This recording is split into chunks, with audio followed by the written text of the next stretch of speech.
There's something that I wanted to run by you. Mrs. Litton, some of the consultants aren't too happy with her performance. Oh, really? And that includes you, does it? Oh, first the Archie Byrne affair, now Lauren Minster. I'm intending to bring a vote of no confidence against her. Now, is that something that you would support? Certainly not. Still, if I got enough consultants to sign up, then... Well, I'll have to act then, won't I? Frankly, I'd have thought you'd have had more sense. The last thing this hospital needs right now is more dissension and more bad press.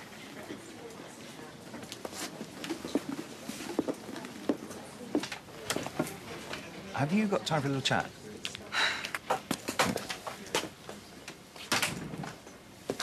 I believe you're thinking about applying for the registrar's post on Darwin. I thought about it. Well, after what I saw of you today... I know we nearly lost a patient today, so... I believe that you would make an excellent member of the team. You are simply exceptional. Thank you, Mr. Cunningham. Miss Terence, please.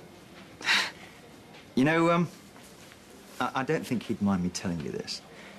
Your husband came to me today with concerns that we were going to promote you before you were ready.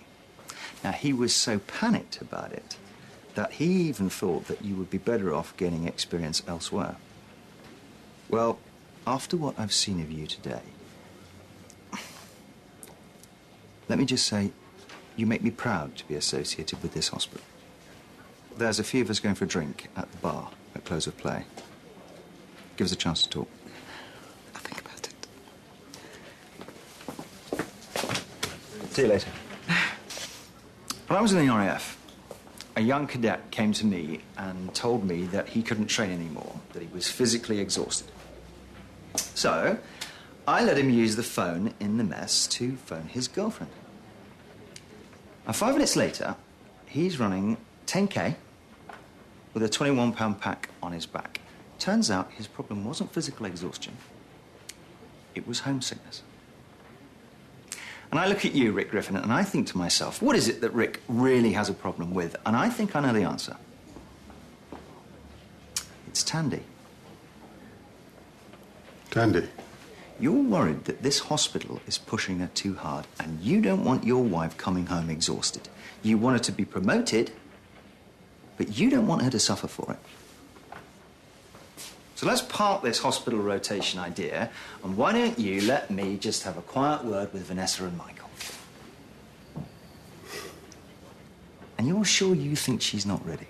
Just saying, perhaps you should wait until one of you actually gets it before declaring war on the other. Sorry. Excuse me, Jane? Good morning, Terence. I'd like to go to the candidates' applications one more time before we begin the interviews, if that's possible. Sure. Chairman of the Trust, head of the appointments panel. What are you looking at? Mr. Cunningham? Is it that obvious? Sorry? Who else but a hospital chairman would be wandering the wards trying to look like they know what they're doing? Connie Beecham. Ah. So Mrs. Grayson told you I was coming? To run the rule over our fine institution. Well, I want to acquaint myself with it. And ahead of the TOS interviews. Yeah, partly. I've arranged for you to observe in theatre later. Oh, excellent. Yes, very interesting case with a military angle. Well, that sounds ideal. Joseph Brown will assist. I look forward to that. Excuse me, Mrs. Beecham. We've got 3 bronchoscopies on the list, but I can clear more than that. Fine.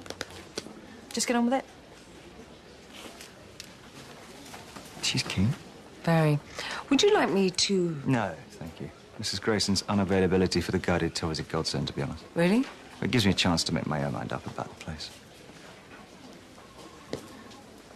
Well, that was an education. Yes, well...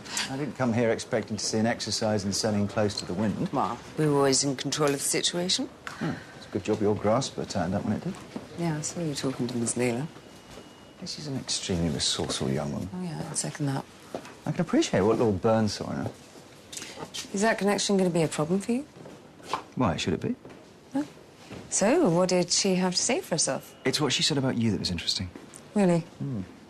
She spent the whole time telling me what an excellent director of surgery you'd made. Yes, well, she's always been a good judge of character. Yeah, well, despite the glowing testimony, I'll be making my own mind up on that matter. Of course. Well, thanks once again. It's been most illuminating.